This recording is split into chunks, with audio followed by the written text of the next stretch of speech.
Okay, so I just finished going through all of my bills and putting off some of the things that needed to be put off because we have lost a lot of income, as I'm sure a lot of you have too.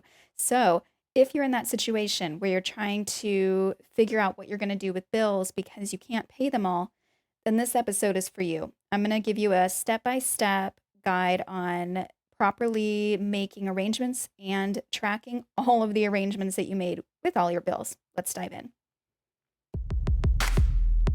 Hi, Melissa Dillon here to interrupt the show real quick to let you know that the second edition of our COVID-19 Ultimate Family Plan has now been released.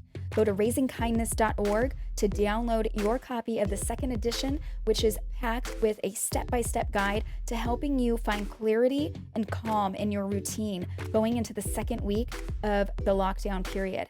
Also, a huge list of resources to help you through gaining that clarity and calm that you're seeking, and also homeschooling your children, managing work, all that stuff. So please go to raisingkindness.org and download your copy of the second edition today.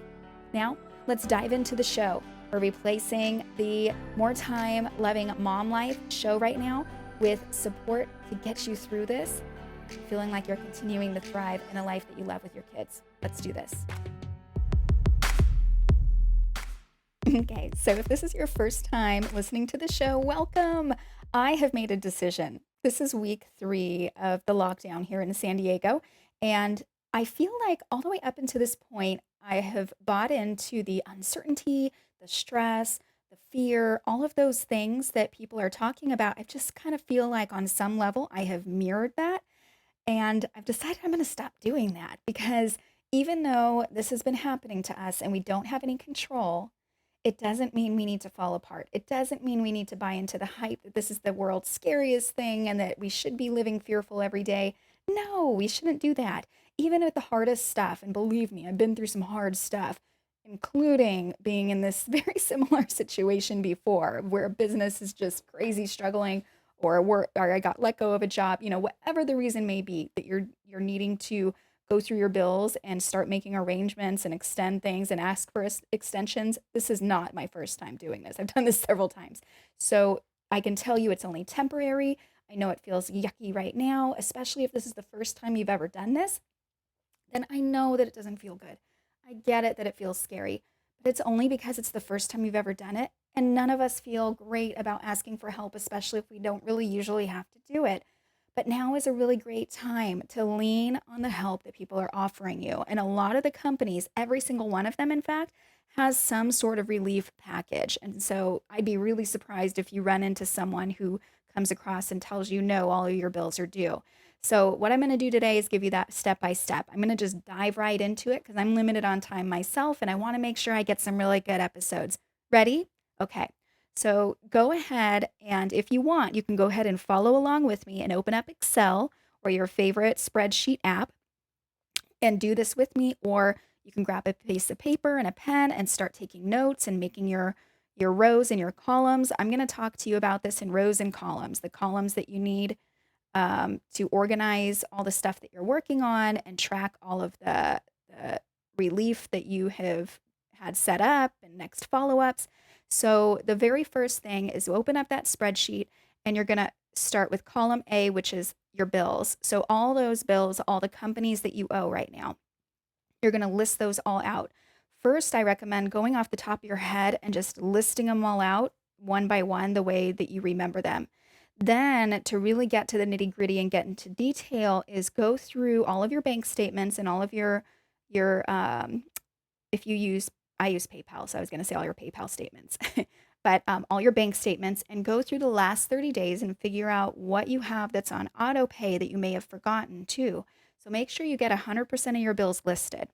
Then in column B, you're going to put the phone number down. So I know that, when you go through and you're like, I already have the phone number on my statement. Well, we want to get all those phone numbers into one place because when you go and follow up with these, you don't want to have to repeat the same thing and finding that phone number for that company. This way you have that phone number. And then column C is the account number. So you have that account number. And that way you don't have to look for it again. And then column D is the follow up on what you did. So if you have auto pay, you're going to stop that auto pay. So if you close the auto pay, go ahead and put a yes. If you haven't yet, leave it blank so you know there's action needed. Column E is going to be relief requested. So a yes or a no, or not applicable. You can put an NA there. So go ahead and start putting in a yes as you go through with the ones that you've taken care of. Then column F is whether or not the relief was granted, and then also the terms of the relief, and if there's any follow-up required. So it's basically a note section, a catch-all. Now, you can go ahead and get more detailed and make this into as many columns as you want, but just for the sake of simplicity, I personally like to just throw the notes in. I've never found that multiple columns and getting really detailed has ever helped me. So I just put the detailed information, what the date is, that I owe the next payment, what the terms were, what the relief was. So for example, our school tuition is 50% off, or our loan payment on our gym bus. Our mobile tumbling program has a bus and it's converted into a gymnastics classroom. So that we have really big payments for, but they've dropped us down to the minimum payment required. So now we're like, whew, okay, that gives us some relief. Or maybe you get credit cards forgiven altogether. So it's as though the payment's not due until May. Awesome. Put that in there. Then you might have some things like insurance. So I can tell you just on the work that I've already done so far is, so insurance companies, what they'll need is they're going to need you to make sure you just stay on top of it before your next due date. So they will extend it. And sometimes they make this a little challenging for you.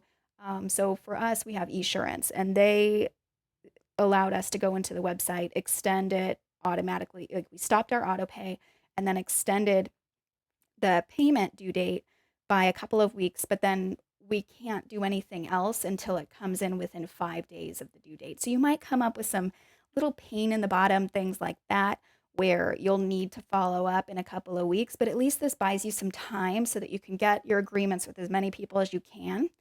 And then some other notes you might have. I'm just going through my own notes here. Let's see. But for the most part, everyone's just really great. And I mean, everyone already has their proactive scripts of what relief they have available for you. And then the final column, column G, would be your next follow-up. So let me see. So we have the bill name or the company you owe is column A. Phone number is column B. Account number is column C. Yes or no, did you close the auto pay? Is column D. Yes or no, did you request relief yet? Is column E, which, by the way, I have that as a yes or no because a lot of times you can go in and log in and close your auto pay, but you can't request relief. You have to call in, and it is crazy. Just a heads up. It's a gritty process because some of these you just have to be on hold and listen to the music and get other things done while you're waiting on hold. So just an FYI there. Column F is your relief granted or your terms, all the notes regarding the action taken and what the agreement was. And then column G is your next follow-up. So the next follow-up is super important because that's going to have all the dates that you need to follow up. And what I recommend is you batch your follow-ups. So maybe you have, so for example, for us, we have in week 1, I have a few follow-ups in May, and then in the last week of the month in April, I have a few follow-ups. So I try to keep them all together and be mindful of that with your next follow-up. You don't want follow-ups to be spread out all over the place. You want to try and give yourself plenty of time to get just 1 day a week where you're going in and following up with this come May, okay? So I know that it sounds kind of gritty, but you're gonna feel so much better once you have this spreadsheet done. Then I'm going to be so happy for you because it does feel a lot better. And then from there, you can just work it and just keep working it until we all get back on our feet. And once you feel like you're back on your feet, then you can you know exactly who you need to turn back on for auto pay, exactly who you need to contact to go ahead and resume your arrangements. And it's just right there and you don't have to sweat it. Okay, so I hope that this helps. Thank you so much for listening, and I look forward to sharing a lot more episodes with you over the next couple of weeks. Just a quick thing is I am diving into putting together our own programs and stuff and work into our own business, so we may be a little less frequent in our episodes. We'll see. I don't know. We'll see. I love talking with you guys. So I look forward to talking with you next time. Please do subscribe so you're notified of the next episode, and I'll talk to you then.